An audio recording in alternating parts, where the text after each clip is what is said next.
A billionaire marries a homeless black woman for a bet, but on their wedding night he discovers her secret, a heart full of courage and a past filled with pain and resilience. What starts as a game becomes a love that shakes their world forever. Before we get into the story, comment below where in the world you are watching from today. The night of the Met Gala was supposed to be perfect for Blake Thompson III. At 40 years old, he had everything a man could want: good looks, money, and a beautiful fiancée. But life had other plans. Blake stood at the top of the Metropolitan Museum steps pulling at his bow tie. The cameras flashed as reporters called his name. Everyone wanted a picture of New York's most eligible bachelor, well, soon-to-be-married bachelor. His fiancée Ashley Bennett was running late as usual. "Mr. Thompson, over here!" the paparazzi shouted. Blake gave them his practiced smile, the one that had landed him on the cover of Forbes. As CEO of Thompson Fashion Empire, he knew how to play the game. Sandra Wu, his assistant, appeared at his elbow. "Sir, there's something you need to know." Her face was pale. "It's about Miss Bennett." Before Sandra could finish, phones started buzzing throughout the crowd. Blake's heart dropped as he saw the breaking news alert. Fashion heir's fiancé caught in steamy affair with French model. The video was everywhere within minutes. Ashley, his Ashley, wrapped in the arms of Jean-Luc something or other in the coat check room of all places. The timestamp showed it was from just 30 minutes ago. "Get me out of here," Blake growled to Sandra, but it was too late. Ashley appeared at the bottom of the steps, her white dress perfect, her fake smile in place. The reporters went wild. "Ashley, is it true? Miss Bennett, how long has the affair been going on? Mr. Thompson, did you know?" Blake felt the rage building inside him. 3 years of his life wasted on a woman who couldn't even wait until after the wedding to cheat on him. He turned and stormed into the museum, leaving Ashley to face the media circus alone. Inside, the party was in full swing. Blake headed straight for the bar, ordering a double scotch. His mother, Catherine Thompson, materialized beside him in her designer gown. "Darling, we need to handle this carefully," she said, patting his arm. "Perhaps it's for the best. I never thought she was quite suitable." Blake laughed bitterly. "Suitable? Mother, she was exactly what you wanted. Rich, white, from the right family. And look how that turned out." As he drained his glass, he caught sight of something through the crowd.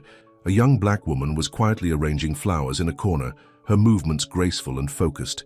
Despite the chaos around her, she worked, with perfect concentration, creating beauty from simple blooms. "You know what?" Blake said loudly, drawing the attention of nearby partygoers. "I bet I could take any woman at all, and turn her into a better society lady than Ashley ever was. In fact, the scotch was definitely talking now. I bet I could do it in 30 days. The crowd murmured. Catherine's face went pale. "Blake, darling, you're upset. Let's go home." But Blake was already moving through the crowd toward the flower arranger. She looked up as he approached, and he was struck by the quiet dignity in her eyes. "What's your name?" he demanded. "Destiny Williams," she answered calmly, continuing her work. "And what do you do besides arrange flowers?" "At the moment, I try to survive." She met his gaze steadily. "I'm homeless, Mr. Thompson. I do odd jobs where I can find them." The crowd gasped. Blake smiled, a dangerous glint in his eye. "Perfect. How would you like to make $100,000? Destiny carefully placed the last rose in her arrangement. "I'm listening. 30 days. I'll teach you everything you need to know about high society. You'll live in my mansion, wear the best clothes, learn from the best teachers. At the end of the month, you'll attend the Thompson Charity Ball as my date. If you can pull it off, the money is yours." The room had gone silent. Everyone waited for her answer. Destiny looked at him thoughtfully. "I have conditions," she said finally. Blake laughed. "Conditions? You're homeless, and you're giving me conditions?" "Yes." Her voice was firm.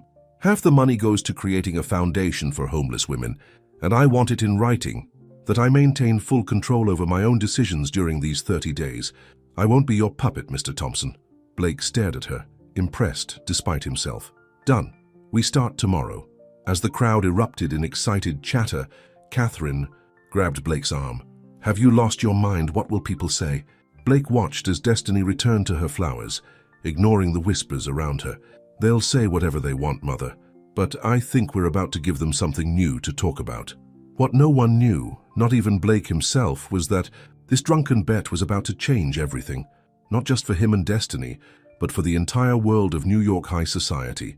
The next 30 days would test them both in ways they never expected and teach them that true class has nothing to do with money or social status. Sandra was already on her phone preparing the contracts. Tomorrow the experiment would begin. But tonight, Blake Thompson III had thrown down a gauntlet that would shake the foundations of his privileged world and his own heart forever. The morning after the Met Gala, Blake had a hangover and second thoughts. He sat in his study, watching the news coverage of his humiliation play over and over on every channel. The headlines were getting worse. Fashion CEO's fiancé scandal and Thompson heir's drunken bet with homeless woman. What exactly did I agree to? Blake, asked Sandra, rubbing his temples. According to the contract I drew up last night, you're giving Miss Williams 30 days of training in exchange for $100,000, half of which goes to her foundation. Sandra checked her tablet. She should be here any minute. The doorbell rang, and Blake's butler, Edwards, appeared looking uncomfortable. Sir, Miss Williams is here. She's in the foyer. Blake walked out to find Destiny standing calmly in his marble entrance hall, carrying a small backpack. She wore clean but worn clothes, and her hair was neatly braided. The morning sunlight streaming through the windows showed the exhaustion on her face, but her posture was perfect. Did you sleep at all? He asked. The shelter was full last night, she answered simply, but I'm ready to begin. Something twisted in Blake's chest. Before he could respond, his mother burst into the foyer. Blake, darling, the country club is in an uproar. Everyone's talking about... Catherine stopped short when she saw Destiny. Oh, you're actually going through with this? Mother, this is Destiny Williams. Destiny, my mother. Catherine Thompson. Catherine's smile was cold. How interesting. Well, I suppose we should get started. Edwards, show her to the servants' quarters. No, Blake said firmly. She'll stay in the blue suite. And she's not a servant, Mother. She's our guest. A guest who's being paid to be here, Catherine muttered. Destiny spoke up. Mrs. Thompson, I understand your concerns, but I signed that contract for one reason. To help other women like me. If you have a problem with that, we should discuss it openly. Catherine's face flushed. Well, I can see you'll need extensive training in proper manners. Actually, Blake cut in, I think she just demonstrated perfect manners. Honest, direct, and dignified. Mother, don't you have a charity luncheon to attend? After Catherine left, Blake turned to Destiny. I'm sorry about that. Don't be, I knew what I was walking into. She looked around the massive foyer. Where do we start? First, you need rest. Sandra, show Miss Williams to her room. Then we'll begin with the basics. Wardrobe, etiquette, social protocols.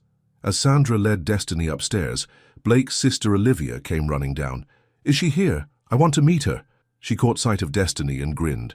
Hi, I'm Olivia, the only normal one in this family. Destiny Williams. They shook hands. Don't let Mom scare you, Olivia said. She tried to send my college girlfriend to conversion therapy.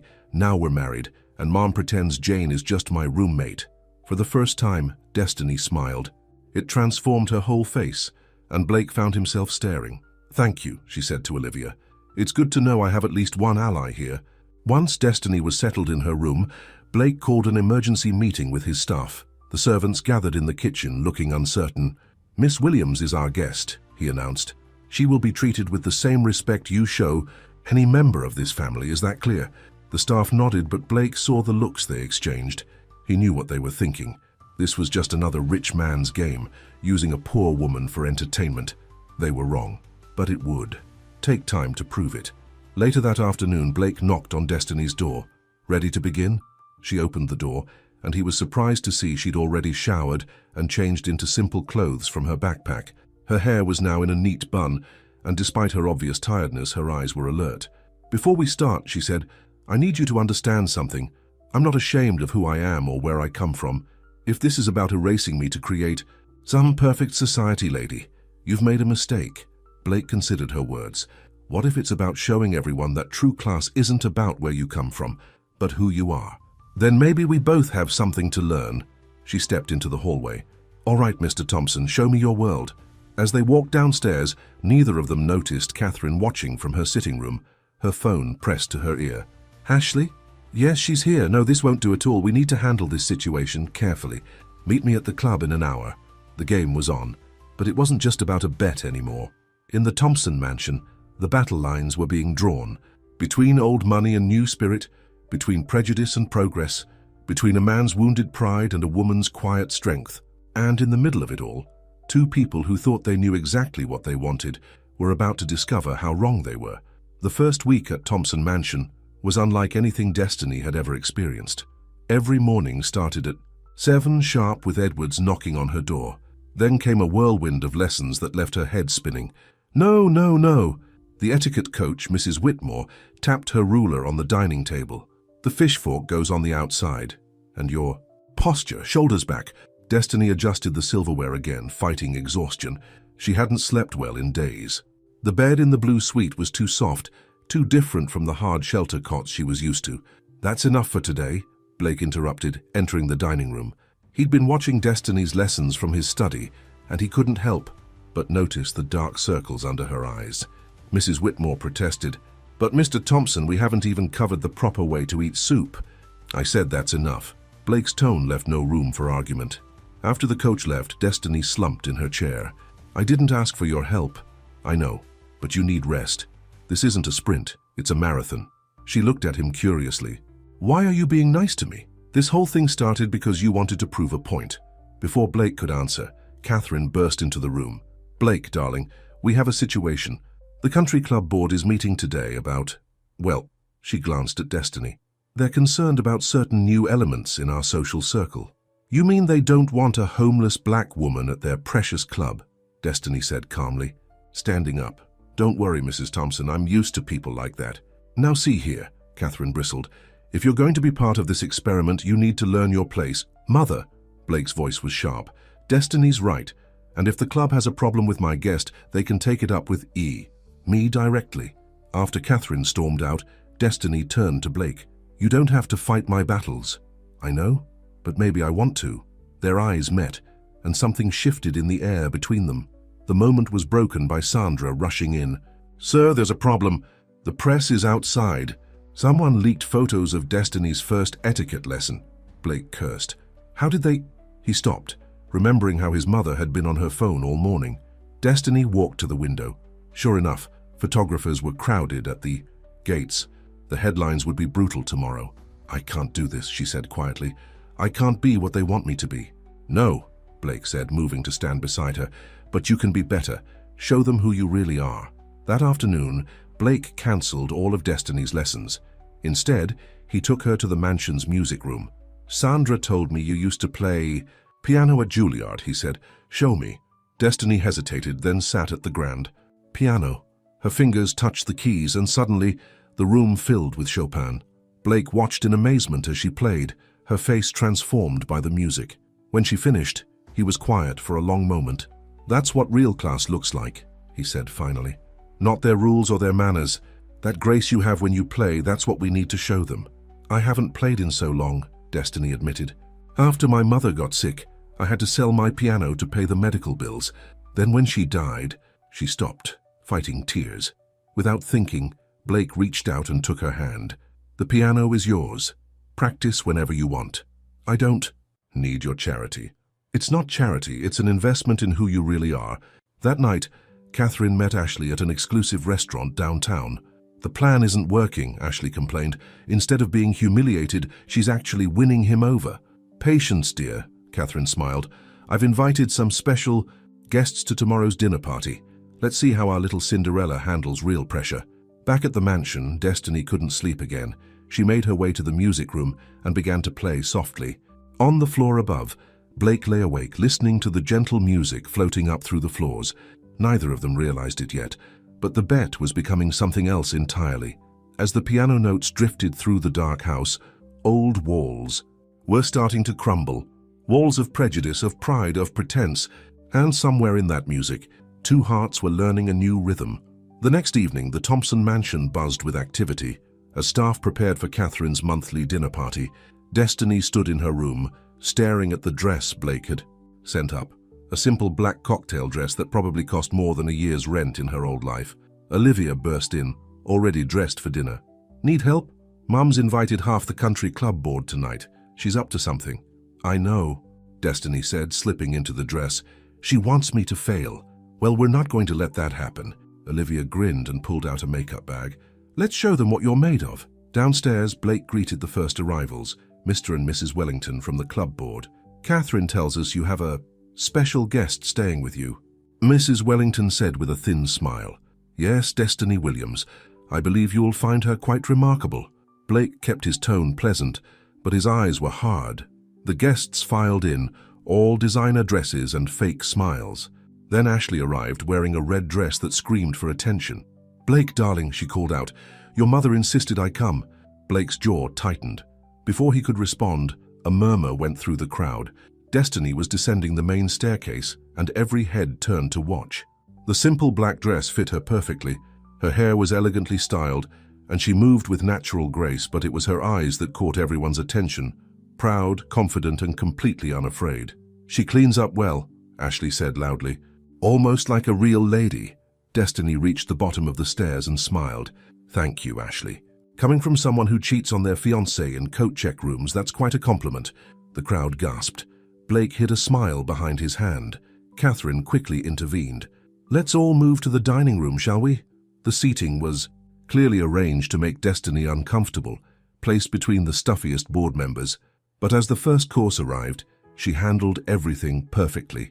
The right forks, the right small talk, the right amount of charm. "Miss Williams," Mr. Wellington said, "Catherine mentioned you were homeless before this arrangement. How fascinating. Tell us, what was that like?" The table went quiet. Catherine smiled smugly, sure this would be Destiny's downfall. "Actually," Destiny said calmly, "I'd love to tell you about it. Did you know that 40% of homeless women in New York are former professionals? I was a concert pianist before medical bills destroyed my savings. Many others were teachers, nurses, accountants." She took a sip of water. "The shelter where I stayed was full of talented, educated women who just needed a second chance. That's why half of Mr. Thompson's generous bet is going to create a foundation to help them." Blake watched in amazement as Destiny turned the trap into a triumph. The women at the table were leaning in, interested despite themselves. Even some of the board members looked thoughtful. But Ashley wasn't finished. "Oh, how charitable of you. And tell us, what else do you plan to do with Blake's money?" "The money isn't important," Destiny replied. "What matters is changing the way people think. For example, did you know the country club that some of you are so worried about letting me into was built by black laborers in 1910? They just weren't allowed inside once it was finished." Dead silence fell over the table. Catherine's face was red with anger, but several guests looked ashamed. "More wine, anyone?" Blake offered, unable to hide his pride in Destiny's handling of the situation. The dinner continued, but the dynamics had shifted. Destiny fielded every subtle insult with grace, every trap with wisdom. By dessert, even Mrs. Wellington was asking about the foundation. Ashley stormed out early, followed by Catherine. Blake found them arguing in the hallway. "She's ruining everything," Ashley hissed. "You promised me this would work." "Patience," Catherine said. "I have another plan. The charity ball is still weeks away." Blake stepped back quietly, his heart pounding. What were they plotting? Later that night, he found Destiny in the music room again. "You were amazing tonight." She looked up from the piano. "I meant what I said about the foundation. These lessons, these fancy dinners, they're not the real goal for me." "I know." Blake sat beside her on the piano bench. "I'm starting to understand a lot of things I didn't before." Their shoulders touched and neither moved away. Destiny began to play softly, Beethoven's Moonlight Sonata. "When my mother died," she said quietly, her last words were, "Don't let them dim your light. I didn't understand then, but I do now." Blake watched her hands move over the keys. "Your light's too bright for anyone to dim," he said softly. In the doorway, Olivia watched them with a knowing smile. But upstairs, Catherine was on the phone again. "It's time for phase 2, she told Ashley. "Call that reporter you know. I think it's time the world learned exactly who Destiny Williams really is." The music played on, sweet and sad, while clouds gathered on the horizon. The bet that started as a revenge plan was becoming something dangerous, not because it might fail, but because it might succeed in ways none of them expected. The morning headlines hit like a bomb. Thompson's homeless experiment, the dark truth about Destiny Williams. Blake found the newspaper on his desk, with photos of Destiny splashed across the front page. The article was brutal, filled with twisted half-truths about her past. "Did you know?" Catherine stood in the doorway, waving another copy of the paper. "She was arrested once, Trespassing at Juilliard after they kicked her out. Let me guess, Blake said coldly. Your friend Ashley's reporter contact wrote this. The public has a right to know who you're bringing into our world. No, Mother. You just couldn't stand seeing her succeed. Before Catherine could respond, Sandra rushed in. Sir, Miss Williams is gone. Blake's heart stopped. What do you mean, gone? She left early this morning. Only took her old backpack. Left everything. Else, Blake ran upstairs to the blue suite. On the perfectly made bed lay the black dress from the dinner party with a note. Thank you for the dream, but I don't belong in your world. Find her, he ordered Sandra. Check every shelter in the city. Oh, darling, Catherine sighed. Perhaps it's for the best. Now everything can go back to normal. Normal? Blake turned on his mother.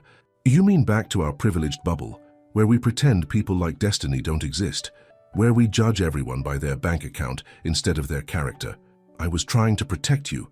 No, you were protecting yourself, your precious social position, your country club status. Blake grabbed his keys. I'm going to find her. But New York was a big city, and Destiny knew how to disappear. Blake spent hours driving through the rain, checking shelters and soup kitchens. No one had seen her. Finally, exhausted and soaked, he ended up at St. Patrick's Cathedral. To his surprise, soft piano music drifted from inside. There she was, sitting at the church's old piano in the corner, playing Bach. Her shoulders were wet from the rain, and she wore her old clothes, but her back was straight as ever. The priest lets me play sometimes, she said without turning around, when the church is empty. The article was mostly true. Her fingers kept moving over the keys. I did break into Juilliard. After Mom died, after I lost everything, I just needed to play one more time. Music was all I had left. Blake sat beside her on the bench. Why didn't you tell me? Would it have mattered? In your world, people like me are either success stories or cautionary tales. There's no in-between. My world needs to change. He reached over and stopped her hands on the keys. And you're helping me see that. She finally looked at him. The bet was a mistake. You can't change society with one makeover story. This isn't about the bet anymore. His voice was rough with emotion. Destiny, you've changed everything. The way I think, the way I see people, the way I see you. A tear slid down her cheek. I can't go back there. Your mother, Ashley, the papers, they'll never accept me. Then we'll make them accept you together. He wiped away her tear. Come back. Not for the bet, not for them, for me. She looked at him for a long moment. Why? Because I think I'm falling in love with you, he said simply. And that terrifies me more than any scandal. Back at the mansion, Catherine was shocked to see them return together. But before she could speak, Olivia stepped forward. Mom, we need to talk. She held up her phone. I have proof that you and Ashley planted that story. If anything like this happens again, it goes public. Catherine's face went pale. You wouldn't dare try me. Olivia hugged Destiny. Welcome home, sis. That night, Destiny played the mansion's piano again. But this time, Blake sat with her, their shoulders touching, their hearts beating in time with the music. In her room, Catherine stared at her phone where Ashley's latest message glowed. This isn't over. Wait until they hear what I found in Chicago. The storm wasn't over, but something had changed. In choosing to return, Destiny had shown more courage than any socialite at their fancy parties, and in choosing her, Blake had finally become the man he was meant to be. The question was, would their love be strong enough for what was coming next? Ashley Bennett sat in her penthouse apartment, smiling at the folder on her desk. Her private investigator had earned every penny she'd paid him for digging up Destiny's past in Chicago. It's perfect, she told Catherine over the phone. Everything we need to destroy her. What exactly did you find? Catherine paced her. Sitting room at the mansion. Let's just say our little piano player has a very interesting history with rich men. Ashley laughed. Meet me at the club. You need to see this in person. Meanwhile, Blake was showing Destiny around Thompson Fashion's main office. The employees tried not to stare as their CEO led a beautiful black woman through the building, his hand resting gently on her back. And this, he said, opening a door, is your new office. Destiny stopped short. What? You said you wanted the foundation to help homeless women. Well, this is where you'll run it from. He gestured to the elegant room with its view of Manhattan. The Thompson Foundation for Women's Empowerment. You're the director. Tears filled her eyes. Blake, I don't know what to say. Say yes. He took her hands. These past few weeks, watching you handle every challenge they've thrown at you. You're exactly what this company needs. What I need." Before she could respond, Sandra burst in. "Sir, there's an emergency board meeting. They're voting on your leadership." "What?" Blake checked his phone. "They can't do that without notifying me. Ashley called it. She says she has evidence of inappropriate behavior." Blake's face darkened. "Stay here," he told Destiny. "I'll handle this." But Destiny shook her head. "No, we face it together." They walked into the boardroom side by side. Ashley sat there with Catherine, both women smiling like cats who'd caught a canary. The board members looked uncomfortable. "Ah, perfect timing," Ashley said. She started passing out folders. "Board members, I present evidence that Mr. Thompson has been manipulated by a professional con artist." Destiny froze as she saw the photos. They showed her with an older man in Chicago, entering expensive restaurants, hotels. 3 years ago, Ashley continued. Destiny. Williams was the companion of Chicago businessman Robert Chen. He gave her everything. Clothes, jewelry, even paid for her mother's treatments, until she mysteriously disappeared with $50,000 of his money. The board members murmured. Blake looked at Destiny, whose face had gone pale. "Is it true?" he asked quietly. Destiny stood up, her voice shaking but strong. "Robert Chen was my mother's doctor. He said he'd give her experimental treatments that could save her life, but insurance wouldn't cover them. He made me an offer, be his companion, pretend to be his girlfriend at events, and he'd treat my mother." She faced the board directly. "But it was all a lie. The treatments were fake. He was using desperate women like me for arm candy, promising to save their dying relatives. When I found out, I took the money he'd promised for my mother's care and donated it to a real cancer research center." "How convenient," Ashley smirked. "But where's the proof?" "Right here." Olivia walked in, carrying her own folder. "I did some digging too. Robert Chen lost his medical license last year. 7 women came forward with similar stories. The money Destiny took, she's the reason he was caught." The boardroom erupted in chaos. Catherine started to speak, but Blake cut her off. "Board members, let me be clear. If you vote against my leadership because I chose to help someone expose a predator and create a foundation to help vulnerable women, I'll take my entire fashion line elsewhere. Your choice." One by one, the board members tore up Ashley's folders. "This meeting is adjourned," the chairman announced. Later, in Destiny's new office, Blake held her as she cried. "I wanted to tell you about Chicago," she whispered. "I was afraid I'd be like him, like all the other rich men who saw you as something to possess." She nodded against his chest. "Destiny." He tilted her face up to his. "You're the strongest, most amazing woman I've ever met, and I'm going to spend every day proving I deserve you." In the hallway, Ashley watched them through the glass walls, her face twisted with hatred. She pulled out her phone and dialed. "It didn't work. No, I don't care what it costs. Find something else. Everyone has a breaking point." The sun was setting over Manhattan, painting the sky in shades of pink and gold. In her office, Destiny stood in Blake's arms, finally feeling safe. But in the shadows, new threats were gathering. The bet that started it all was almost forgotten now. With 2 weeks left until the charity ball, the real question wasn't whether Destiny could fit into high society. It was whether high society was worthy of her. Ashley paced her penthouse, surrounded by newspaper clippings about Blake and Destiny. The latest society pages were calling them New York's most inspiring love story. It made her sick. "They have to have a weakness," she muttered, scanning the articles again. Then she saw it, a tiny mention of Destiny visiting a women's shelter in Brooklyn. Her eyes lit up with cruel inspiration. Meanwhile, at the Thompson mansion, preparations for the charity ball were in full swing. Destiny sat in the garden with Olivia, going over the foundation's presentation. "We've already got pledges for over $2 million, Olivia said excitedly. "Your story really touched people.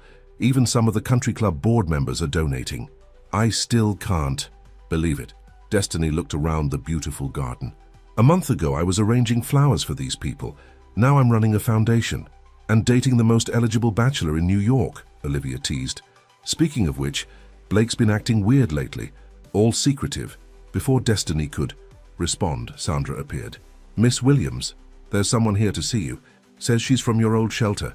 Destiny followed Sandra to the front door, where a thin woman in worn clothes waited. "Jenny, what's wrong?" "It's the shelter," Jenny said, wringing her hands. "They're closing it next week. Some developer bought the building. What? No, they can't. Destiny grabbed her coat. I have to see this for myself. Should I tell Mr. Thompson where you've gone? Sandra asked. He's in meetings all day. I'll be back before dinner. But as Destiny's taxi pulled away, Jenny made a phone call. She's on her way, just like you planned, Miss Bennett. At his office, Blake was indeed in meetings, but not the kind Destiny imagined. He sat with the city's top jeweler examining diamond rings. This one, he said finally, selecting a unique design that mixed modern and classic elements. It's elegant, but unpretentious, like her. The papers will go crazy, Sandra warned. CEO proposes to homeless woman after just 1 month? I don't care anymore. Blake smiled, pocketing the ring box. When you know, you know. Catherine watched this scene from the doorway, her heart torn. For the first time, she saw real joy in her son's face. But old prejudices die hard. Blake, she said, entering the office, before you do this, there's something you should know. I've been wrong about many things. He looked at her suspiciously. Go on. I was so focused on protecting our family's position that I couldn't see what Destiny was giving you, giving all of us. She took a deep breath. If you love her, if she makes you happy, you have my blessing. Blake stared at his mother, shocked. What changed your mind? Watching her build this foundation, seeing how she's helped people despite everything we put her through. Catherine's eyes filled with tears. She's exactly what this family needs, someone who remembers where they came from. Meanwhile, Destiny arrived at the shelter, but something felt wrong. The place was empty, no staff, no residents. Then she heard a door lock behind her. Hello, Destiny. Ashley stepped out of the shadows. Let's have a real talk, woman to woman. This was a trap. Destiny's voice was calm, but her heart raced. Smart girl. Ashley circled her like a shark. Here's the deal. Blake's going to propose at the charity ball. Yes, I have my sources, but you're going to say no. You're going to publicly reject him and leave New York. Or what? Ashley smiled, coldly. Or every woman who's ever stayed in this shelter will find themselves on a blacklist. No jobs, no housing, no help. You know how easy it is to fall through the cracks in this city. Destiny felt the blood drain from her face. You wouldn't. Try me. You have until the ball to decide. Their lives or your happiness. Choose wisely. Back at the mansion, Blake was starting to worry. She should have been back by now. He tried calling, but Destiny's phone went straight to voicemail. As night fell, his worry turned to fear. Finally, at almost midnight, Destiny walked through the door. Her face was pale, her eyes red from crying. Where have you been? Blake rushed to her.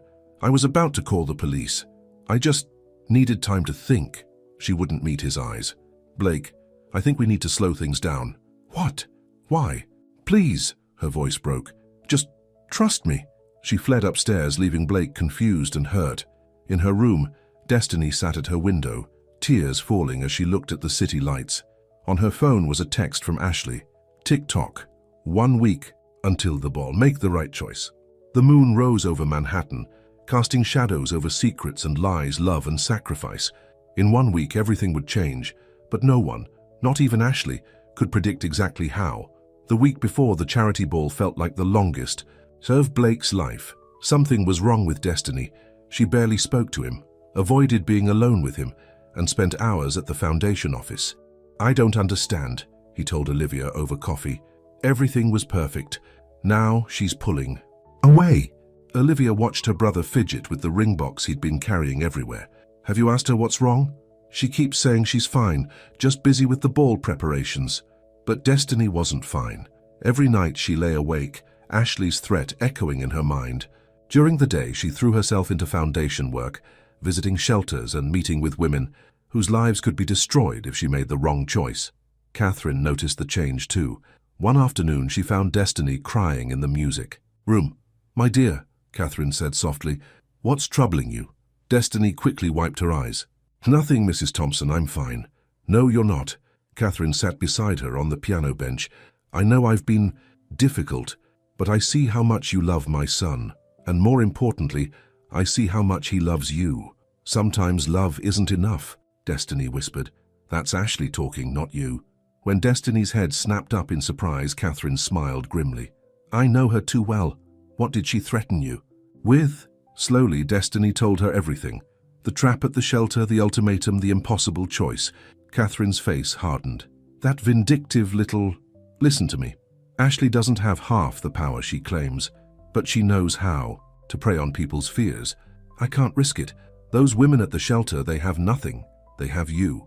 Catherine took Destiny's hands. And now they have me too. Trust me, dear. Ashley's about to learn what real power looks like. Meanwhile, Blake was in his office staring at the ring when Sandra rushed in. Sir, there's something you need to see. She handed him her tablet, showing security footage from the shelter the day Destiny disappeared. His blood ran cold as he watched Ashley enter after her. Get me everything on that building, he ordered. Property records, sale documents, everything. Already did, sir. Sandra's eyes gleamed. The developer who supposedly bought it, shell company owned by Ashley's father. Blake grabbed his phone, but Sandra stopped him. Wait, there's more.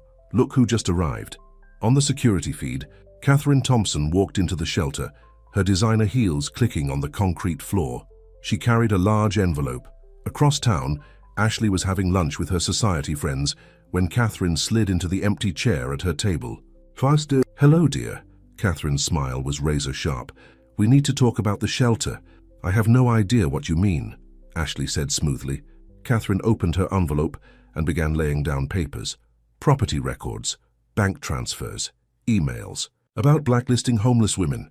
Imagine if the press got hold of these. Ashley's face went white. You're bluffing. Try me. You forget, dear. I taught you everything you know about social warfare, but not everything I know. Back at the mansion, Destiny was in the garden when Blake found her. Why didn't you tell me about Ashley's threat? She spun around. How did you? It doesn't matter. What matters is you thinking you had to handle this alone. He pulled her into his arms. Don't you know by now? Your fights are my fights.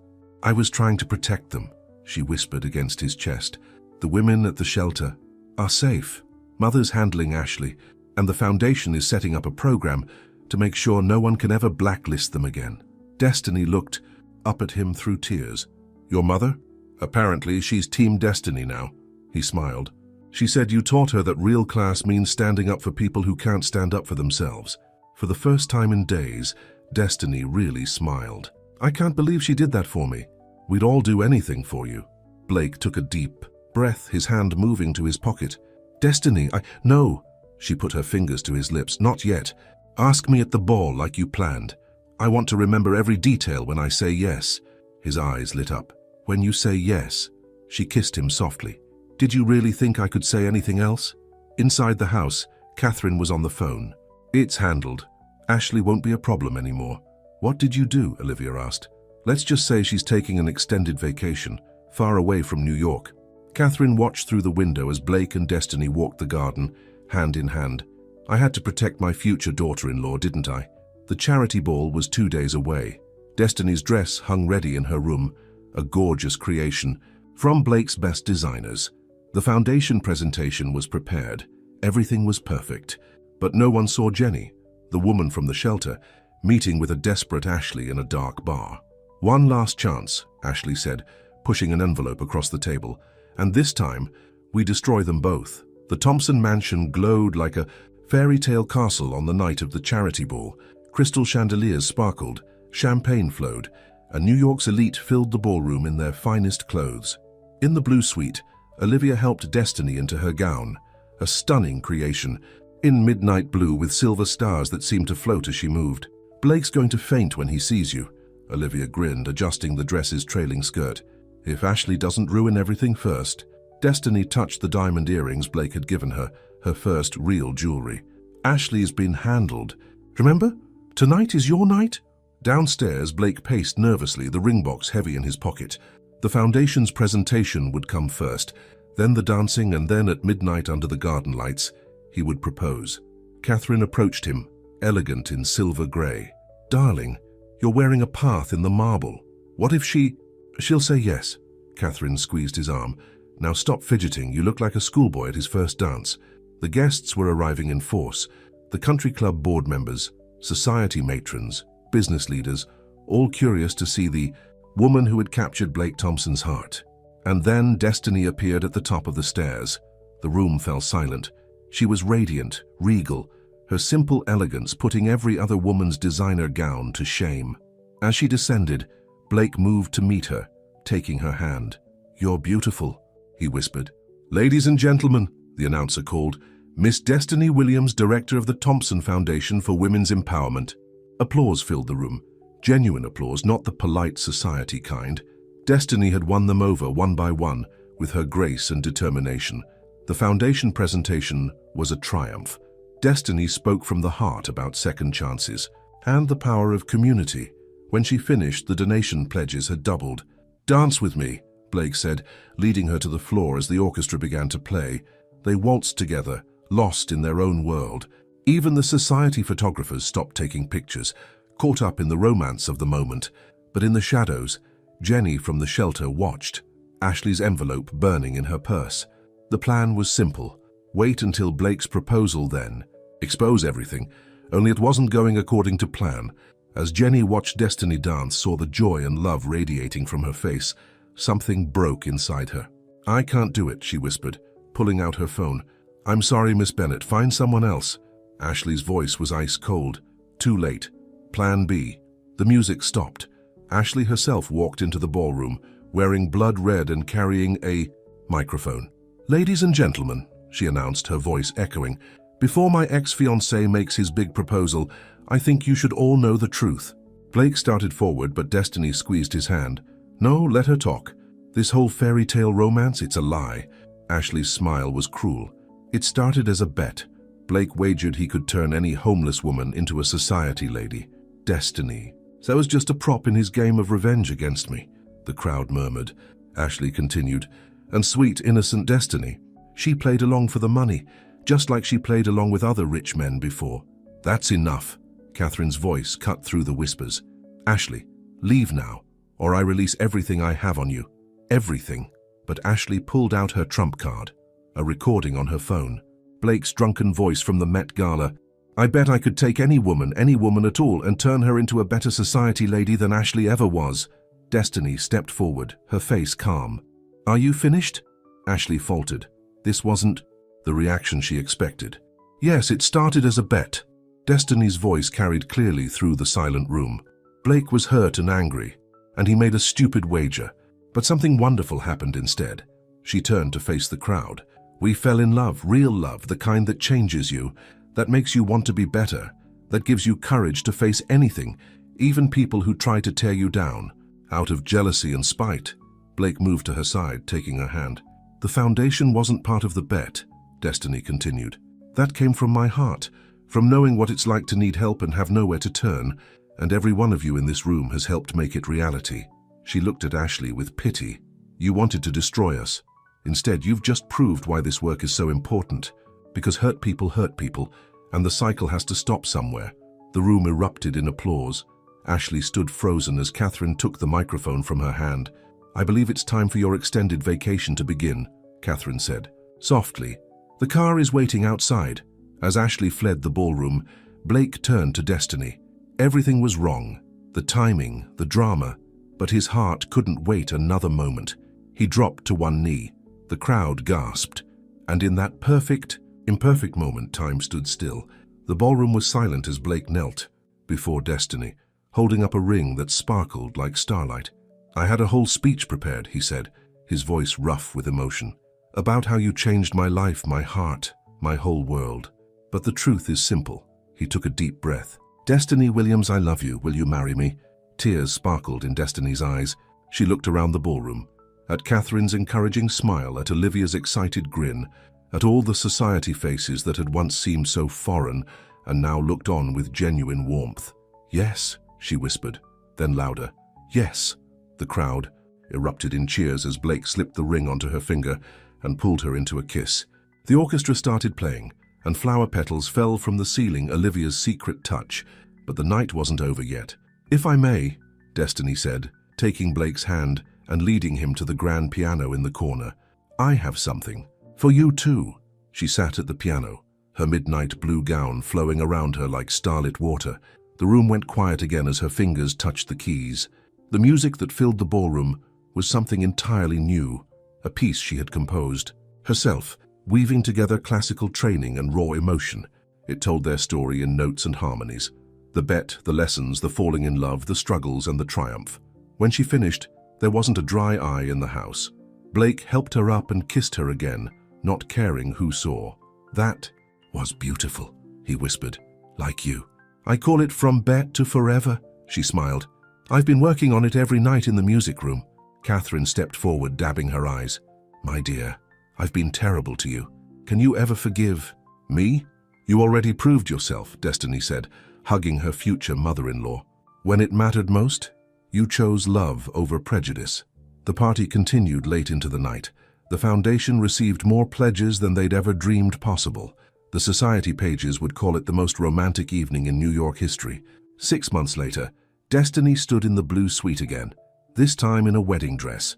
The foundation was thriving, having helped dozens of women off the streets and into new lives. The country club had elected her to their board, their first black member. And Ashley? She was somewhere in Europe learning that money couldn't buy happiness. "Ready?" Olivia asked, adjusting Destiny's veil. "More than ready." The garden was transformed into a wonderland of flowers, many arranged by Destiny herself. As the wedding march began, she took her first step toward forever. Blake waited at the altar, looking at her like she was a miracle. In a way, she was. A miracle that started with a drunken bet and ended with a love that changed everyone it touched. "Dearly beloved," the minister began, but Destiny barely heard the words. She was lost in Blake's eyes. In the future, they would build together. Their vows were simple but profound. No fancy words, just promises from the heart. When Blake kissed his bride, the applause could be heard all the way to Manhattan. At the reception, Destiny played her composition again, but this time it had a new ending, full of joy and promise. Blake surprised her by sitting down beside her on the bench, playing a simple melody he'd secretly learned just for her. "I love you, Mrs. Thompson," he said softly. "I love you too," she smiled, "but I'm keeping Williams for my foundation work. Hope you don't mind." "I wouldn't have it any other way." Later that night, they danced under the stars, surrounded by friends and family, real family, the kind that's forged by love and acceptance, not just blood and tradition. Catherine raised her glass for a toast. "To my children, all of them. Thank you for teaching an old woman that true class has nothing to do with color or money. It's about the size of your heart." 1 year later, Destiny sat in her foundation office, one hand resting on her growing belly as she reviewed success stories.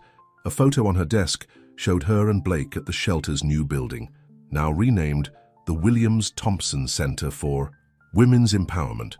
The society pages still wrote about them, but not as a scandal or a Cinderella story. They were simply Blake and Destiny, a power couple using their influence to change lives, one person at a time.